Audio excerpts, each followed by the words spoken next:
Block 1. The night air pressed against my skin like a damp cloth as I hurried down the dimly lit street.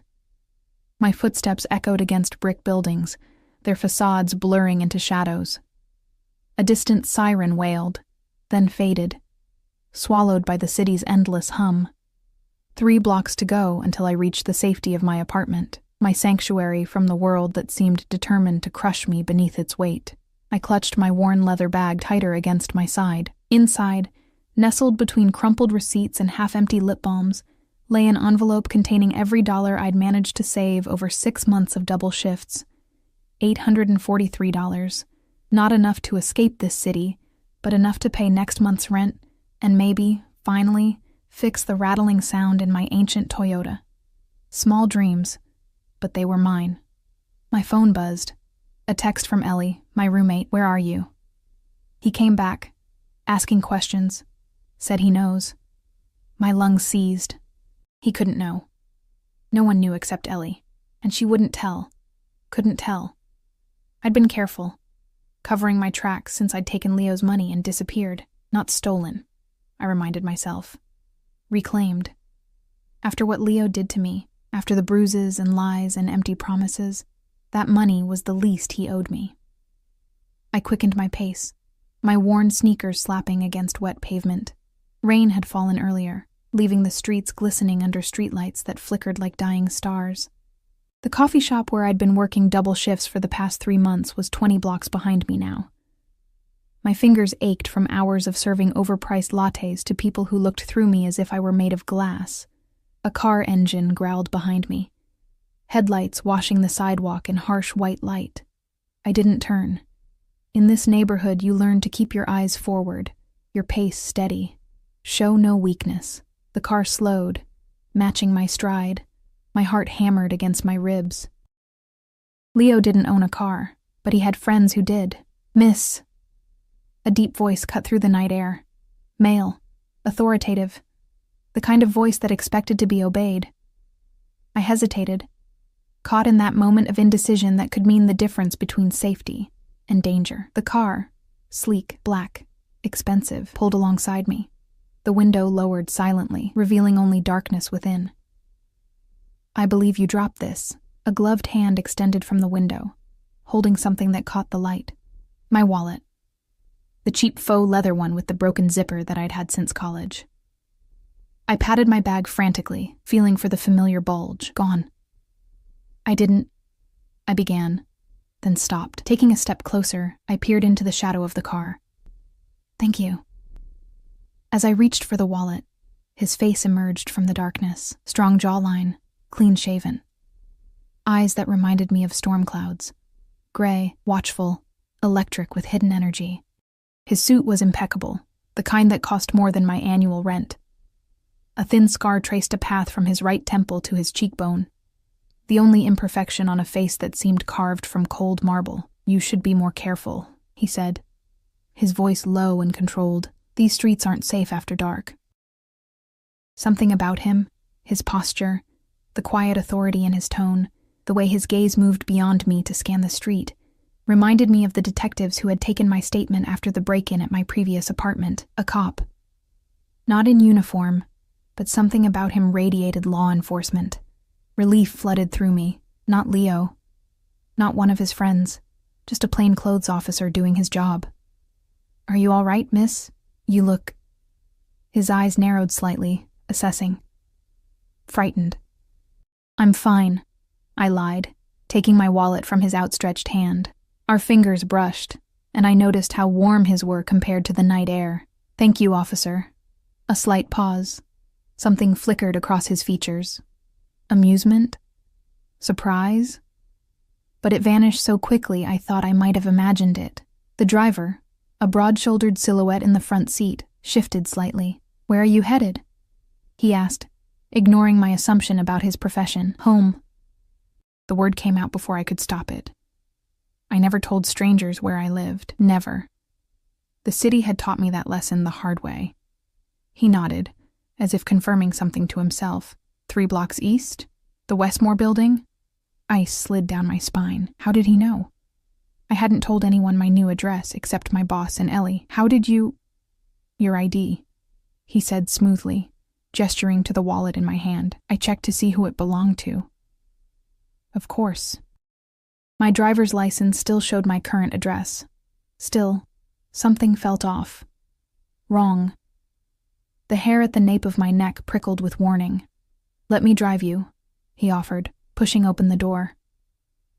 The interior light revealed buttery leather seats, and the faint scent of expensive cologne mingled with something sharper. It's not safe for you to walk alone. No, thank you, I said automatically. I insist. His tone remained polite, but beneath it ran a current of steel. Not a request. A command disguised as courtesy. Consider it part of my job to ensure citizens reach their destinations safely. My hand tightened around my bag. I should run. Every instinct screamed it. But to where? My apartment was still blocks away. And if Leo was there... And this man was a cop, wasn't he? The badge peeking from his inner pocket confirmed it, glinting gold in the dim light. Safety. Protection. Just a ride home, he said, his voice gentler now. Nothing more. Fatigue weighed on me like a physical thing. My double shift had left me exhausted, and the thought of walking another 3 blocks while looking over my shoulder was suddenly unbearable. I nodded once, sharply, and slid into the back seat beside him. The door closed with a soft click that sounded strangely final. The car pulled away from the curb, gliding into traffic with silent efficiency. Up close, the man beside me radiated heat and a kind of contained energy that made the spacious back seat feel suddenly claustrophobic. His cologne wrapped around me, sandalwood, and something darker, more primal. I'm Adrian, he said after a moment, offering no last name. Maya, I replied, instantly regretting giving my real name. Another rule broken. Maya, he repeated, as if testing how my name felt on his tongue. You work at Blackbird Coffee on 22nd. Not a question, a statement of fact. How? Your uniform, he explained, gesturing to my black shirt with the small embroidered blackbird over the heart. And you smell like coffee. I shifted uncomfortably, suddenly aware of the distance between us. Or rather, the lack of it. The car turned smoothly onto my street, moving at a leisurely pace despite the emptiness of the road. The driver's eyes appeared in the rearview mirror, meeting mine for a brief moment before returning to the road. Watchful. Alert. Your roommate, Adrian said, his gaze fixed on the passing buildings. The one who texted you. She's in trouble, isn't she? My blood froze. What? How did you... Your face, he said simply. When you checked your phone earlier, and you've been clutching your bag like it contains something precious or dangerous. His eyes dropped to my white-knuckled grip on my leather bag. Which is it? I wonder. The car slowed, stopping in front of my apartment building, the Westmore, once grand, now slowly decaying behind a facade of faded elegance, my prison and my sanctuary. Thank you for the ride, I said stiffly, reaching for the door handle. It wouldn't budge. Locked. My heart rate doubled instantly. I need to go. Adrian studied me for a long moment, his expression unreadable. The man who came looking for you, Leo. He's not a friend, is he? Panic clawed at my throat. How do you know about Leo? It's my job to know things, Maya. He reached inside his jacket, and for a terrifying moment, I thought he was reaching for a gun. Instead, he produced a sleek business card. No name, just a number, embossed in silver on matte black. When you need help, and you will, call this number. Anytime, day or night. The door lock clicked open. Adrian's eyes never left mine as I scrambled for the handle. Thank you again, officer, I said, desperate to maintain the fragile illusion that he was what I'd initially believed him to be. That ghost of a smile again, barely perceptible in the shadows. I never said I was a police officer, Maya. I froze, one foot on the sidewalk, the other still in his world. But your badge... Good night, he said softly. Remember what I said. When, not if. I stumbled onto the sidewalk, clutching my bag to my chest. The car remained at the curb, engine idling, as I fumbled with the building's security code. Only when the door closed behind me did I hear the car pull away, tires whispering against wet asphalt. My apartment was on the 4th floor. The elevator, perpetually out of service, forced me to take the stairs. By the time I reached my door, my legs trembled with exhaustion and lingering fear. The hallway was silent, too silent. No television sounds from Mrs. Peterson's apartment. No arguing couple in 4C. Nothing. I slid my key into the lock, turning it as quietly as possible. The door swung open to darkness. "Ellie," I whispered, fumbling for the light switch. "Ellie, are you—" The lamp clicked on. My roommate sat rigid on our second-hand couch, her face pale, eyes wide with terror. Beside her sat a man I'd never seen before, his hand resting casually on her knee. Behind them stood another, bulky and expressionless, not Leo. These men were something else entirely. "Maya," Ellie's voice cracked. "This is Mr. Vega. He says you have something that belongs to him." The man on the couch, Mr. Vega, smiled pleasantly. "Hello, Maya. I believe you've already met my brother Adrian. He mentioned giving you a ride home." He patted Ellie's knee, a gesture that made her flinch. "Why don't you join us? We have much to discuss." The business card in my pocket suddenly felt like it was burning through the fabric. Adrian. Not a cop. Brother to this man who had invaded my home and terrified my friend. The realization washed over me like ice water. I hadn't escaped danger tonight. I'd been delivered directly into its hands. "I don't know what you're talking about," I said, the lie thick on my tongue. My gaze darted between Ellie's terrified face and the exit that now seemed impossibly far away. "I don't have anything of yours." Mr. Vega's smile never wavered. He was older than Adrian by perhaps a decade, with silver threading through his dark hair and lines etched around his eyes that spoke of both laughter and cruelty. Where Adrian had been all contained energy and cold observation, this man radiated an easy charm that somehow felt more dangerous.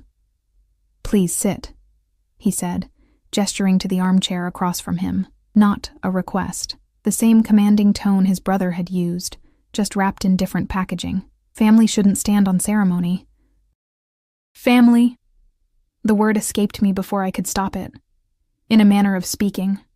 He straightened his already immaculate cufflinks. Platinum, I noticed, with tiny diamonds catching the light. "You see, Maya, when you took what belonged to Leo Romano, you didn't just steal from him." His eyes hardened, though his smile remained fixed. "You stole from me." The room tilted slightly. Leo worked for this man? The Leo I'd known, my Leo, with his charming smile and quick temper, had been what exactly? A delivery boy? A soldier?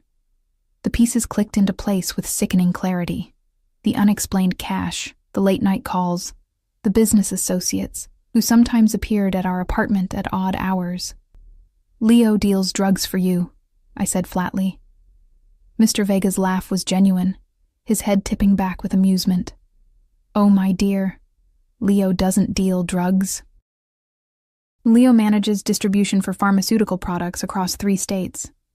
He leaned forward, amusement fading. "And the money you took wasn't his personal poker winnings.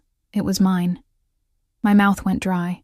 The envelope in my bag suddenly felt radioactive.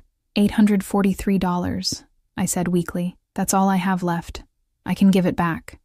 Another laugh, shorter this time. "The money you took amounted to $75,000, Maya. Leo was making a delivery when you..." Distracted him. The world collapsed to a pinpoint. 75,000? I'd found just over 15,000 hidden in Leo's gym bag. I'd taken it all, believing it was money he'd been hiding from me while I worked double shifts to pay our rent. 15,000, not 75, which meant... "Leo stole from you too," I whispered. Something dangerous flashed in Mr. Vega's eyes. "Yes. And you're going to help me find him." "I haven't seen Leo in 6 months," I protested. "Not since I left. And yet," Mr. Vega countered smoothly, "he came looking for you just yesterday, asking questions at your former workplace, showing your picture around." He tilted his head. Why would he do that, I wonder? Because he'd finally figured out I was the one who took his money, I thought but didn't say. Because Leo's temper turned violent when he felt wronged. Because he'd promised that if I ever left him, he'd find me. "I don't know." I lied again. Mr. Vega studied me for a long moment, then sighed as if disappointed by a child's poor performance at school. Maya, let me be clear. Leo has stolen a significant amount of money from me. This makes me unhappy. He gestured to Ellie, who had gone completely still beside him. I would prefer not to extend this unhappiness to others in your life. The threat hung in the air, undisguised. I swallowed hard, feeling the walls of my carefully constructed new life crumbling around me. What do you want from me? My voice sounded distant, as if it belonged to someone else. Your assistance, Mr. Vega said simply. You know Leo, his habits, his hideouts, his weaknesses. His smile returned, shark-like. You're going to help us find him, and if I refuse? The bulky man standing behind the couch shifted slightly. Mr. Vega didn't even glance in his direction. That would be unfortunate, he said softly. For everyone. My gaze met Ellie's. Tears streamed silently down her face. We'd been friends since freshman year of college, sharing cheap wine and cheaper dreams. She'd taken me in without question when I showed up at her door 6 months ago, bruised and terrified. I couldn't let her pay for my mistakes. Fine, I said, defeat coding each syllable. I'll help you find Leo. Mr. Vega clapped his hands together once, the sound sharp in the tense room. Excellent. We begin tomorrow. He stood, buttoning his suit jacket with practiced ease. Pack a bag. Enough for a few days. What? No, I have work. Your employment at Blackbird Coffee has been terminated, he said, as casually as if commenting on the weather. A generous severance has been arranged. Horror crawled up my spine. You can't just... I already have. He checked his watch. Platinum, matching his cufflinks. Be ready at 9 tomorrow morning. My brother will collect you, Adrian. The not cop who had delivered me into this nightmare. Anger flared, briefly outshining fear. And Ellie? I asked, struggling to keep my voice steady. We'll remain here, comfortable and unharmed, provided you cooperate. Mr. Vega moved toward the door, his silent companion following. Consider her my insurance policy. He paused at the threshold, turning back to me with that same pleasant smile that never reached his eyes. Oh, and Maya? The money you took from Leo. I'll be requiring that back as well. His gaze dropped meaningfully to my bag. All of it.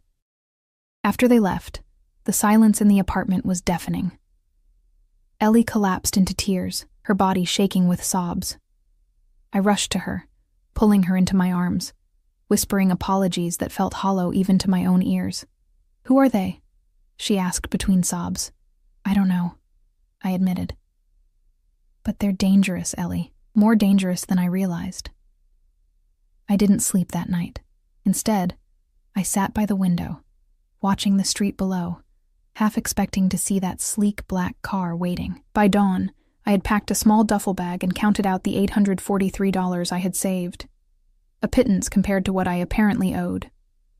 At precisely 8:59 the next morning, a different car pulled up outside our building. A matte gray SUV with tinted windows. I kissed Ellie's cheek, promised her everything would be okay, and made her swear to call her parents in Connecticut if she didn't hear from me within 3 days. Adrian was waiting in the back seat when I slid in beside him, his expression as unreadable as the night before. Today he wore a different suit, charcoal gray, impeccably tailored, and smelled of the same expensive cologne. You lied to me, I said without preamble. I never said I was a police officer, he replied calmly. You assumed. You let me believe it. Yes. No apology. No explanation.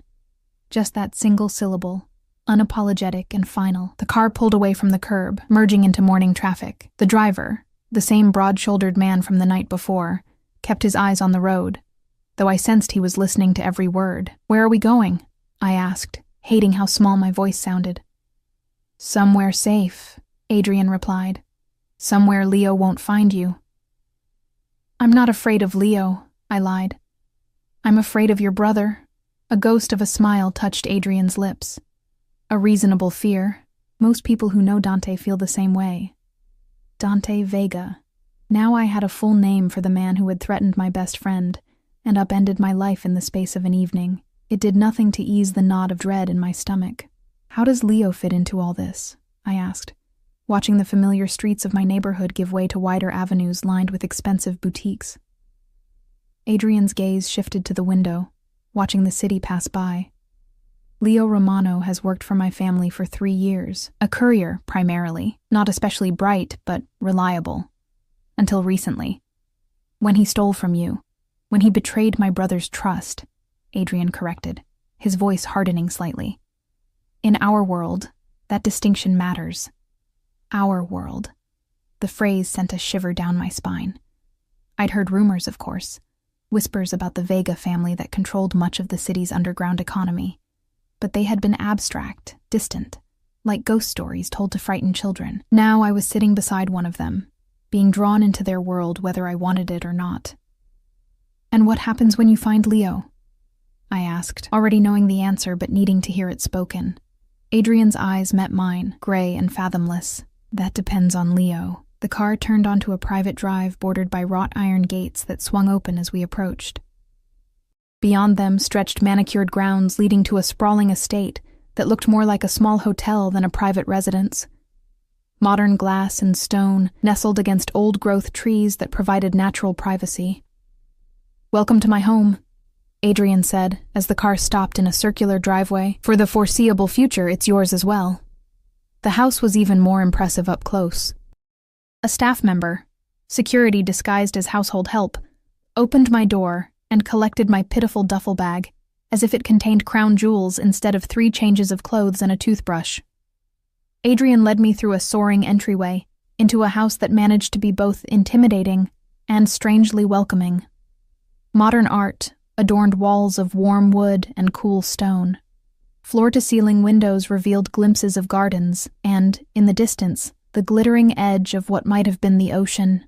"You live here alone?" I asked, unable to hide my awe at the sheer scale of the place. "With staff," he replied simply.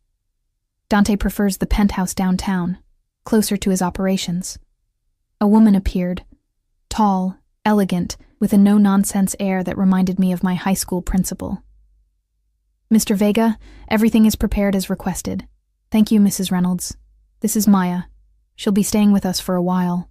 Mrs. Reynolds nodded, her expression revealing nothing. "Your room is ready, miss. Would you like to refresh yourself before lunch?"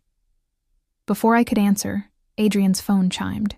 He checked it, his expression darkening momentarily. "Show Maya to the East Wing," he instructed Mrs. Reynolds. "I have business to attend to. I'll join you for lunch at 1. With that, he was gone, leaving me in the care of this stranger in this strange, beautiful prison. My room, suite would be a more accurate term, overlooked a Japanese garden complete with a small stream and carefully arranged stones. The bed was larger than my entire bathroom at home, covered in linens that probably cost more than a month's salary.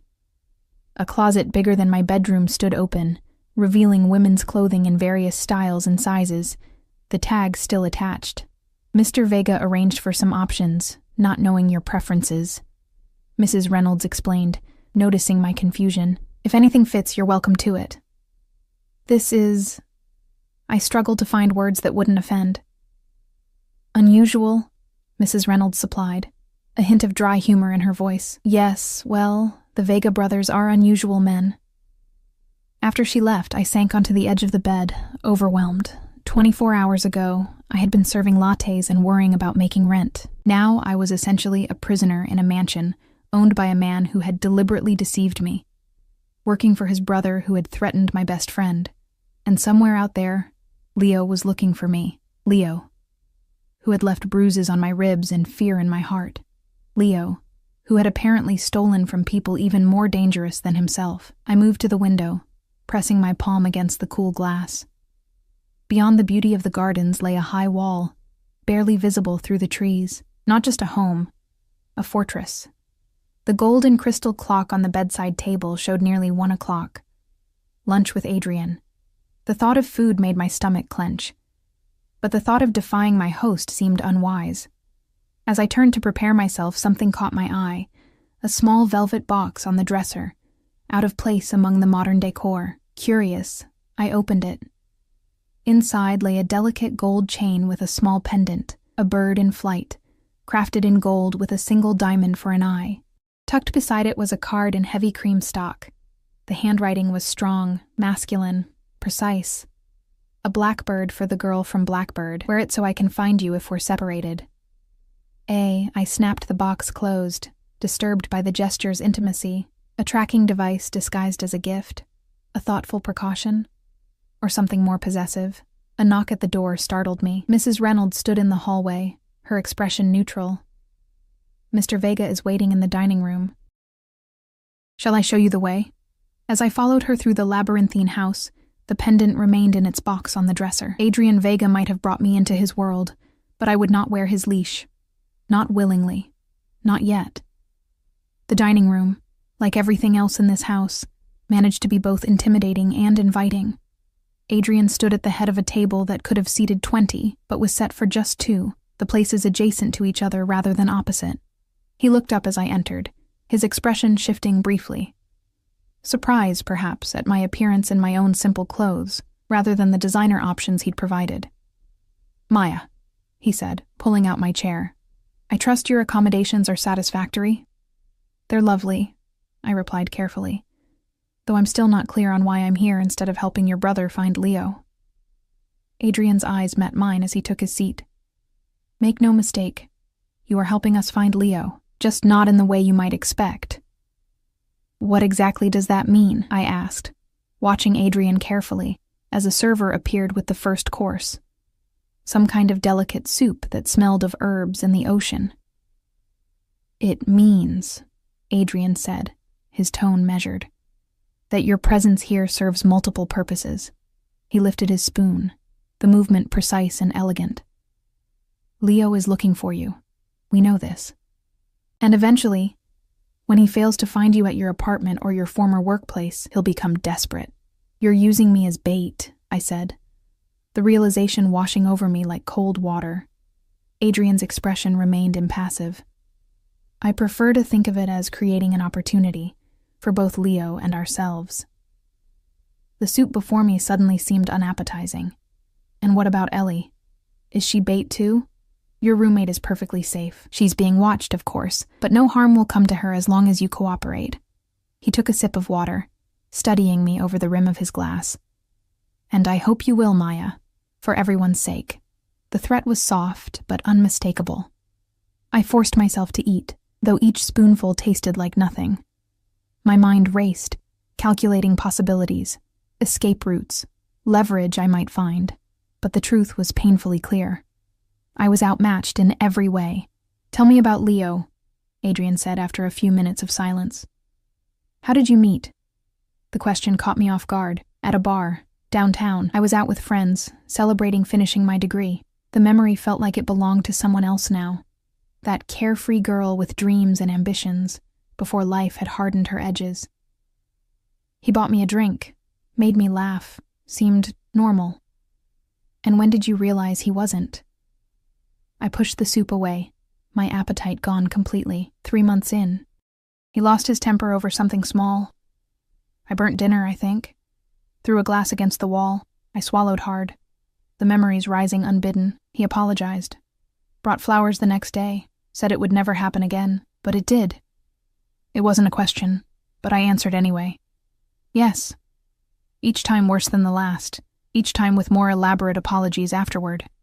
Adrian's expression had shifted subtly. A tightening around the eyes, a barely perceptible tension in his jaw. And the money? When did you take it? The night I left. My voice had dropped to barely above a whisper. He'd been drinking. Pushed me into a wall so hard I thought my shoulder had broken. When he passed out, I looked up, meeting Adrian's gaze directly. I found his gym bag, saw the cash, took it and ran. Not knowing it belonged to my brother. Not knowing it belonged to anyone but Leo, I corrected. I thought it was his savings, money he'd been hiding while making me work double shifts to cover rent. Bitterness crept into my voice. I felt justified. And now? I laughed, a hollow sound. Now I wish I'd never met him, never taken a penny, never... I trailed off, realizing how futile regret was at this point. The past can't be changed, Adrian said, as if reading my thoughts. We can only move forward from where we stand. The server returned, removing our soup bowls and replacing them with the main course, perfectly seared fish on a bed of vibrant vegetables. Under different circumstances, I might have been impressed by the elegance of the meal. Now it just seemed like another reminder of how far I'd fallen into a world I didn't understand. "So, what happens now?" I asked, pushing food around my plate.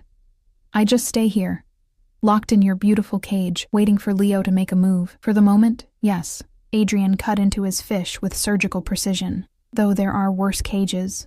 Wouldn't you agree?" I thought of the apartment I'd shared with Leo, how it had transformed from a home to a battlefield, each room holding memories of arguments, of tears, of bruises hidden under long sleeves. "Yes," I admitted quietly. "There are worse cages." Something flickered in Adrian's eyes. Approval, perhaps, or understanding. "You're not a prisoner here, Maya. Think of yourself as a protected witness." "Protected by the very people I should be afraid of," I pointed out. "The world isn't as black and white as you might believe." He took a sip of wine, watching me over the rim of his glass. "My family's business may operate outside conventional laws, but we have our own code, our own justice. And what justice awaits Leo when you find him?" Adrian set down his glass carefully. "That depends entirely on him. On whether he returns what was taken, on whether he shows proper remorse." I didn't need him to elaborate. The unspoken threat hung in the air between us. Yet strangely, I felt no sympathy for Leo. Whatever fate awaited him at the hands of the Vegas, he had earned it, not just through his theft, but through the fear and pain he had inflicted on me and likely others before me. "And what about me?" I asked, the question that had been burning in my mind since last night. "What happens to me when this is over?" For the first time, Adrian's composure faltered slightly.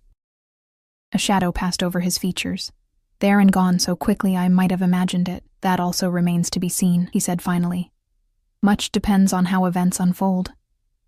Not the reassurance I had hoped for. I pushed my plate away, appetite gone completely. "May I be excused? I'm not feeling well." Adrian studied me for a long moment, then nodded once.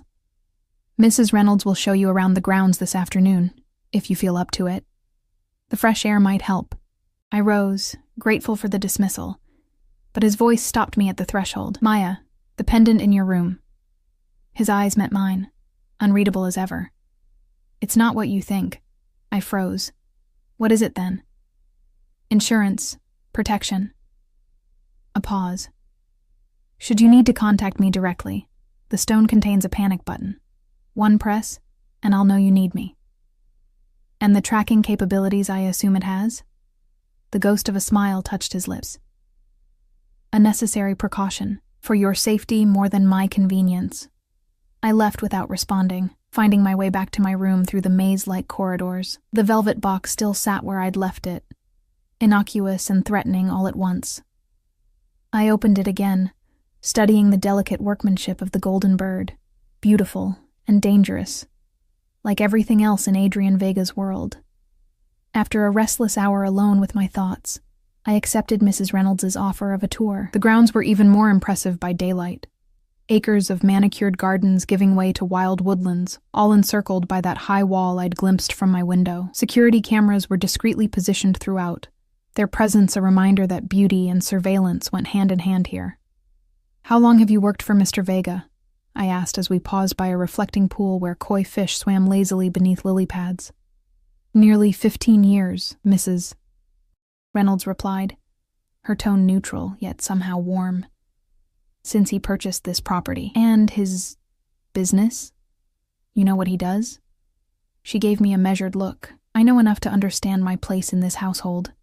The rest isn't my concern. Doesn't it bother you, working for someone who—" I stopped, unsure how to finish the sentence without potentially endangering myself. "Mr. Adrian is a fair employer," she said carefully. "Generous, respectful, the rest—" She shrugged one elegant shoulder. "The world is complicated, Miss Maya. Black and white thinking is a luxury for those who've never had to survive in the gray areas." I considered her words as we continued our walk. How many compromises had I made in my own life? Taking Leo's money, Dante's money, had seemed justified at the time. An eye for an eye. But where did the cycle of justifications end? As evening approached, Mrs. Reynolds escorted me back to my room, informing me that dinner would be served at 8. I showered in the marble bathroom larger than my entire kitchen at home, letting the hot water sluice away some of the tension that had knotted my muscles since last night. Wrapped in a plush robe, I surveyed the closet of new clothing. Pride urged me to continue wearing my own clothes, shabby as they might appear in these surroundings. But practicality won out. I selected a simple black dress that fit surprisingly well, paired with flat shoes I could run in if necessary. Always plan for escape, a lesson Leo had taught me unintentionally. As I fastened the dress, my gaze fell once more on the velvet box. Insurance. Protection. Adrian's words echoed in my mind. After a moment's hesitation, I opened it and lifted the necklace, weighing the pendant in my palm. A cage could provide protection as well as confinement, I reasoned. And in this moment, protection seemed the wiser choice. I fastened the chain around my neck, the bird resting just below my collarbone. Its tiny diamond eye caught the light, winking like a secret kept between us. At exactly 8 o'clock, a soft knock at my door announced dinner. I expected Mrs. Reynolds, but found Adrian himself waiting in the hallway, his expression unreadable as always except for a brief flicker of something, approval, satisfaction, when he noticed the pendant at my throat. "You look lovely," he said simply, offering his arm. "Shall we?" As we walked through the quiet house, I was acutely aware of his proximity, the warmth radiating from him, the subtle scent of his cologne, the controlled power in his movements. Dangerous, I reminded myself. This man is dangerous, yet something about him called to me on a level I didn't want to examine too closely.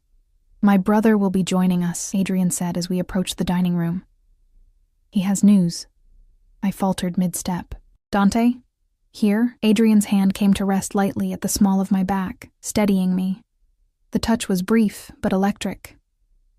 "Remember, you're under my protection in this house. Nothing will happen to you." Empty reassurance, I thought, but nodded anyway. We entered the dining room to find Dante Vega already seated at the head of the table, a glass of amber liquid in his hand. He rose as we entered, his smile as practiced and insincere as I remembered. "Maya," he greeted me, as if we were old friends meeting for a casual dinner. "How lovely to see you again. I trust my brother has been a gracious host?" The pendant felt suddenly heavy against my skin, a tangible reminder of whose world I had entered, whose game I was playing, whose rules would determine my fate. "Your brother has been," I searched for the right word, aware of the delicate balance I needed to maintain. "Accommodating." Dante's smile widened, not reaching his eyes. "Excellent. Please, sit." He gestured to the chair beside him, opposite where Adrian had seated himself. The table, set for 3 tonight, gleamed with crystal and silver under the warm light of a modern chandelier. A server appeared silently, pouring wine, deep red for the brothers, white for me without asking my preference. "A toast," Dante said, raising his glass, "to new alliances." I lifted my glass reluctantly, the word alliance sticking in my throat. This wasn't an alliance. It was coercion, plain and simple. "You mentioned news," Adrian said after we'd all taken a perfunctory sip. Dante set down his glass, his expression shifting to something more businesslike. "Indeed. It seems our friend Leo has been quite busy." His gaze slid to me, calculating. "He visited your workplace again today, Maya. Became rather insistent when told you no longer worked there." My stomach tightened. "Did he hurt anyone?" "Nothing serious. A few threats to your former manager." Dante waved a hand dismissively. "My men intervened before things escalated." "Your men were watching the coffee shop?" I asked, confused. "We've been watching all the places Leo might look for you," Adrian explained, his voice calm and matter-of-fact. "The coffee shop, your apartment building, your roommate's workplace." The realization that I had been under surveillance even before our encounter sent a chill through me. How long had they been watching? What else did they know about my life? "The important thing," Dante continued, "is that Leo is growing desperate, making mistakes. It's only a matter of time now." "Time until what?" I asked. though I feared I already knew the answer. Dante smiled thinly, until he makes his final mistake. The first course arrived. Some kind of delicate seafood arrangement that I barely tasted. My mind was racing, calculating angles, searching for leverage in a game where I held no cards. "Your roommate is well, by the way," Dante said casually, as if reading my thoughts. "My men report she went to work as usual, stopped for groceries on the way home, spoke on the phone with her mother for 27 minutes. The detailed surveillance report made my skin crawl. Is that supposed to reassure me? It should." Adrian interjected, his tone softer than his brother's. "It means she's safe, protected." "Watched," I corrected, "like an animal in a zoo." "Perspective," Dante replied, unruffled. "From where I sit, she's being guarded from a violent man who might use her to get to you." He took another sip of wine. "You should be thanking me." The audacity stole my breath momentarily. "Thank you for threatening my friend. For forcing me into this situation. For protecting you both from Leo Romano," Dante interrupted smoothly. "A man who, by your own admission, has a history of violence. A man who is currently searching the city for you with what I can only assume are less than honorable intentions."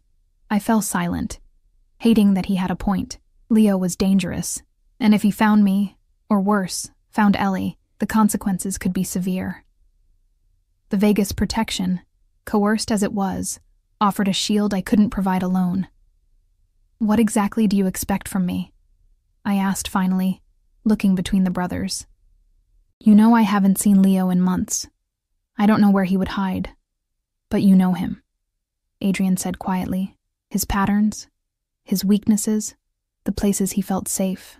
And most importantly," Dante added, "he's looking for you, which means when the time is right, you'll be our perfect lure." The main course arrived. Perfectly cooked steak for the brothers, some kind of fish for me.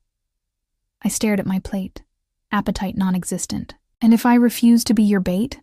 I asked, knowing the answer, but needing to hear it spoken. "That would be unfortunate," Dante replied, cutting into his steak with surgical precision. "For your roommate, for you, for everyone involved, really." Adrian's eyes met mine across the table. Something passed between us, not quite sympathy, but understanding perhaps, an acknowledgement of the trap I found myself in. "I need some air," I said abruptly, pushing back from the table. Dante raised an eyebrow, but nodded. "Of course. Adrian, perhaps you'd accompany our guest to the terrace." It wasn't really a suggestion. Adrian rose, coming to my side and guiding me through glass doors onto a sprawling terrace overlooking illuminated gardens. The night air was cool against my flushed skin, carrying the scent of jasmine and distant sea salt. We stood in silence for several minutes, the space between us charged with unspoken tensions. Finally, Adrian spoke. "I know this isn't what you wanted," he said quietly. "None of this is." A bitter laugh escaped me. "That's quite an understatement." "My brother," Adrian began, then paused, seeming to choose his words carefully. "Dante sees the world in terms of assets and liabilities, useful tools and disposable obstacles." "And which am I?" I asked, turning to face him. The moonlight carved shadows across his face, emphasizing the strong lines of his jaw, the intensity of his eyes. "That depends on you. On whether I help you find Leo," I surmised. "On whether you understand the position you're in," he corrected. "The opportunities as well as the dangers." I shook my head in disbelief. "Opportunities?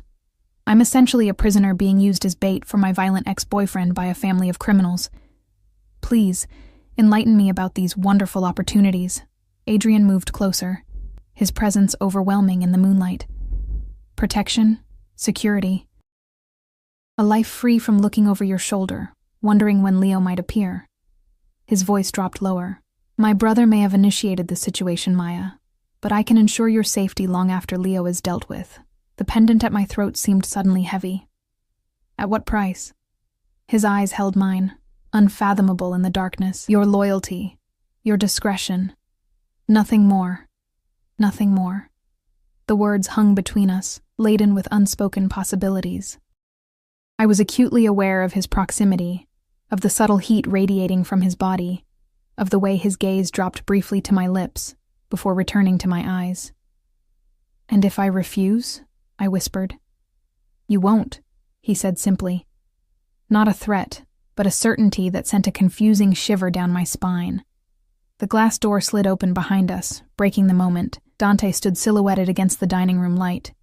"If you're finished with your private conversation," he said, an edge to his voice I hadn't heard before, "we have business to conclude." We returned to the dining room, the air thick with tension. Dessert had been served, some elaborate confection I couldn't bring myself to touch. "Tomorrow," Dante said without preamble, "you'll make a phone call to your roommate. Tell her you're safe but staying with a friend for a few days. Tell her to inform anyone who asks, especially Leo, that you've gone to visit family in..." He paused, consulting his phone. "Michigan. Your mother still lives there, correct?" The casual mention of my mother sent a jolt of fear through me. How much did they know about my family? "Yes," I admitted quietly. "Good. This information will filter back to Leo eventually. When it does, he'll have two choices: believe it and expand his search, or disbelieve it and increase pressure on those closest to you. Either way, his movements will become more predictable. And then?" I asked. Dante smiled thinly. "And then we spring our trap." The rest of the dinner passed in a blur of tension and forced pleasantries. Dante departed shortly after, leaving me alone with Adrian once more. The relief I felt at his brother's absence disturbed me, as if Adrian's brand of danger was somehow preferable to Dante's. "You should rest," Adrian said, as we walked back toward my room. "Tomorrow will be challenging." We stopped at my door, the moment suddenly awkward, poised between captor and captive, protector and protected. Something else simmered beneath the surface, an attraction I didn't want to acknowledge but couldn't fully deny. "Why did you let me believe you were a police officer?" I asked abruptly. "That first night, when you picked me up." A shadow of something, regret, perhaps, crossed his features. "Would you have gotten into my car if you'd known the truth?" "No." "Then you have your answer." He reached out, his fingers lightly brushing the golden bird at my throat. The contact sent electricity racing across my skin. "I did what was necessary to keep you safe." "Safe for your brother's purposes," I corrected bitterly. Adrian's expression hardened slightly. "For now, yes. But remember what I told you on the terrace, Maya. This situation is temporary. Leo will be found. Debts will be settled." His voice dropped, becoming intense. "What comes after? That path is still being written." Before I could respond, he stepped back, the professional mask slipping back into place. "Sleep well," he said formally. "I'll see you in the morning." As I closed the door behind me, I leaned against it, my heart racing with confusion and fear. And something else I didn't dare name. The pendant felt warm against my skin, a tether binding me to Adrian Vega and his dangerous world. Tomorrow I would make a phone call that would set a trap for Leo. I would become complicit in whatever fate awaited him. And somewhere in that process, I would have to decide who I feared more: the devil I knew, or the devil whose house I now called home. Morning arrived with pale sunlight filtering through gauzy curtains. I'd slept fitfully, dreams filled with shadowy figures and golden cages. The pendant remained at my throat. I hadn't taken it off before falling into bed, too exhausted by fear and uncertainty to bother. A soft knock at the door announced Mrs. Reynolds, bearing a tray of coffee and pastries. "Mr. Vega requests your presence in his study at 10, she informed me, setting the tray on a small table by the window. "The call to your roommate will be arranged then." I nodded, grateful for the coffee if nothing else. "Mrs. Reynolds," I said as she turned to leave, "if you were in my position, what would you do?" She paused, considering me with those shrewd eyes that seemed to see more than they revealed. "I would remember that in this world, survival often depends on choosing the right allies." A ghost of a smile touched her lips. "And I would observe that Mr. Adrian rarely takes personal interest in business matters." With that cryptic response, she left me to my coffee and my thoughts. At precisely 10 o'clock, I made my way to Adrian's study, having dressed in simple jeans and a sweater from the provided wardrobe. The house was quiet, staff moving like shadows through sunlit corridors. The study, like everything in this house, balanced intimidation and comfort. Floor-to-ceiling bookshelves lined one wall, filled with leather-bound volumes that appeared well-read rather than decorative. A massive desk of dark wood dominated the space, behind which Adrian sat reviewing documents. He looked up as I entered, his expression warming slightly. "Maya, thank you for being prompt. Please sit." I took the chair across from him, noting the phone positioned between us. "Is your brother joining us?" I asked, unable to keep the tension from my voice. "Dante has other matters to attend to today," Adrian replied, and I tried not to show my relief. "I'll be overseeing this conversation." He pushed a notepad toward me, covered in his precise handwriting. "These are the key points to cover with your roommate. Keep the call brief. Natural. Remember that Leo may already be monitoring her phone." The thought sent a chill through me. Poor Ellie. Caught in this dangerous game because of my choices. And if she tells me something's wrong? If Leo has already found her? Then we adjust our strategy. Adrian's tone was calm, but I noticed his hand tense slightly on the desk. "But my men report all was quiet at your apartment this morning." Ellie left for work as usual. I picked up the phone, dialing with trembling fingers. 3 rings, then Ellie's voice, breathless and wary. "Hello?" "Elle, it's me," I said, striving for normalcy despite Adrian's watchful gaze. "Maya! Oh my God, are you okay? Where are you?" Relief and panic mingled in her voice. "I'm fine, I promise. I'm staying with a friend for a few days." I glanced at Adrian's notes, following the script. I just needed some time to sort things out after everything. "Is this about those men? The ones who came to our apartment?" Ellie's voice dropped to a whisper. "Maya, they were scary. The older one. He made threats." Adrian's eyebrows rose slightly at this, but his expression remained neutral. "I know, Elle, and I'm so sorry you got caught up in this. But I'm handling it. I promise." I swallowed hard. "Listen, if anyone asks, especially Leo, tell them I went to visit my mom in Michigan, okay? I just need some space from everything." A pause. "Leo came by yesterday. He was not good, Maya. He tore through our place looking for something. Said you'd taken what belonged to him." Adrian leaned forward at this, clearly interested. "What did you tell him?" I asked, my heart racing. "That I hadn't seen you in days, that I didn't know where you were." Ellie's voice cracked. I don't think he believed me. Adrian scribbled something on a notepad, then turned it toward me. "Ask what he was looking for specifically." "Did he say what I supposedly took? What he was looking for?" I asked, trying to keep my voice casual. "He kept talking about a flash drive. Said it was worth more than money." Ellie's voice dropped even lower. "Maya, who are you really with? Are you safe? Blink twice if you're being held against your will." Despite everything, a small laugh escaped me. "This isn't a video call, Elle, and yes, I'm safe." I met Adrian's eyes as I said it, surprised to realize I meant it, at least partially. Whatever the vaguest intentions, they had protected me from Leo so far. "I'll call again soon," I promised. "Just be careful, okay? Lock the doors. Don't talk to strangers." "That's rich coming from you," Ellie retorted, a hint of her usual spark returning. "You're the one who disappeared with mysterious men in suits." "Love you too, Elle," I said softly. "Talk soon." I hung up, the silence in the study suddenly oppressive. "A flash drive," I said, before Adrian could speak. "Not money. Leo was looking for a flash drive." Adrian's expression had turned thoughtful. "Did Leo have access to a computer at your shared apartment?" I thought back.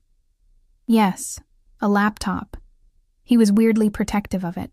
Kept it password locked, never let me use it." "And when you left, did you take anything besides the money? Anything from his personal belongings?" I started to shake my head, then froze as a memory surfaced. His keychain. I took his car keys so he couldn't follow me that night.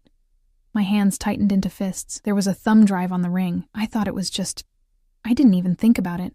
Adrian was suddenly intensely focused. "And where is this keychain now?" "In my bag. The one I brought here." I hadn't given it a second thought. Just another piece of the life I'd fled. Within minutes, we were in my room. I dug through my duffel bag, extracting a battered leather keychain with a set of car keys, And sure enough, a small black thumb drive. Adrian took it carefully, examining it as if it might explode. "This could change everything," he said, more to himself than to me. "If this contains what I think it does." "Which is what, exactly?" I demanded. What was Leo involved in besides drug distribution? Adrian's eyes met mine, calculating. I could almost see him weighing how much to reveal. "My brother's business interests are diverse," he said finally. "One aspect involves financial services for certain clients who prefer discretion over traditional banking." "Money laundering," I translated flatly. A ghost of a smile touched his lips. Among other things, Leo had recently been entrusted with sensitive client information. Information that would be extremely valuable to competitors or law enforcement. The implications hit me.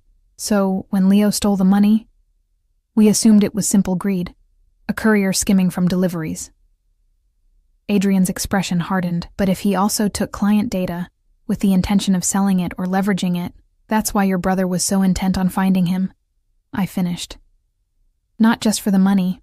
The money is nothing compared to the damage this information could cause in the wrong hands. Adrian pocketed the drive. "I need to secure this immediately. My brother will want to know." Fear crawled up my spine. What happens now? To Leo? To me? Adrian's expression softened, almost imperceptibly. "That depends on what's on this drive. If it contains what we suspect, finding Leo becomes even more urgent." He stepped closer, his voice dropping. "As for you, Maya, you've just become considerably more valuable to my family. As a pawn in your game," I said bitterly. "As someone who unknowingly held the key we've been searching for." His hand came up, fingers lightly touching the pendant at my throat. "Someone worth protecting." The door opened without warning. Dante Vega stood in the threshold, his eyes taking in the scene before him. Adrian standing close to me, his hand at my neck, the keychain dangling from my fingers. "Interrupting something?" Dante asked, his voice deceptively light. Adrian stepped back, his professional mask sliding into place. "Maya has recovered something of interest." He held up the flash drive. "Leo's missing data." Dante's expression transformed instantly from suspicion to intense focus. "You're certain?" "It was on his keychain," I explained. "I took it the night I left him without realizing what it was." A slow smile spread across Dante's face, the first genuine one I'd seen from him. "Well, Maya, it seems you're full of surprises." He held out his hand to his brother. "I'll take that." Something flickered across Adrian's face. Reluctance? Concern? Before he handed over the drive. "We should verify its contents before proceeding." "Of course," Dante agreed smoothly, pocketing the drive. "In my office. Immediately." His gaze shifted to me, calculating. "It seems your usefulness has evolved, Maya. I'll need to reconsider our arrangement." A chill ran through me. "Our arrangement? Don't worry," Dante said with a dismissive wave. "This development works in your favor. Assuming the data is intact, of course." He turned to leave, then paused. "Adrian, join me in 5 minutes." After he left, silence filled the room. Adrian's expression had turned unreadable again, but tension radiated from him in almost palpable waves. What did he mean? "Reconsider our arrangement," I asked, trying to keep the fear from my voice. Adrian's eyes met mine. "It means that if that drive contains what we need, you're no longer merely bait for Leo. You're now directly involved in recovering stolen property." "I didn't know what it was," I protested. "Intention doesn't always matter in our world," Adrian replied. "Results do." He moved toward the door, then stopped. "Lock your door. Don't leave this room until I return." "Adrian," I called after him, surprising myself by using his first name. "Am I in danger from your brother?" He hesitated, then said quietly, "Not while I'm here." With that cryptic reassurance, he left. I sat on the edge of the bed, fingers absently tracing the golden bird at my throat. In the space of minutes, I'd gone from reluctant bait to unwitting accomplice. The flash drive I'd carried for months without a second thought might now determine whether I walked away from this nightmare or became permanently entangled in the Vegas world. Hours passed. Night fell. I remained in my room as instructed, alternating between pacing and staring out at the darkened gardens. No one came. Not Adrian, not Dante, not even Mrs. Reynolds with dinner. Just as I was considering venturing out despite Adrian's warning, a soft knock sounded at my door. I opened it cautiously to find Adrian, his expression grim, a small bag in his hand. "Pack whatever you need," he said without preamble. "We're leaving. Now."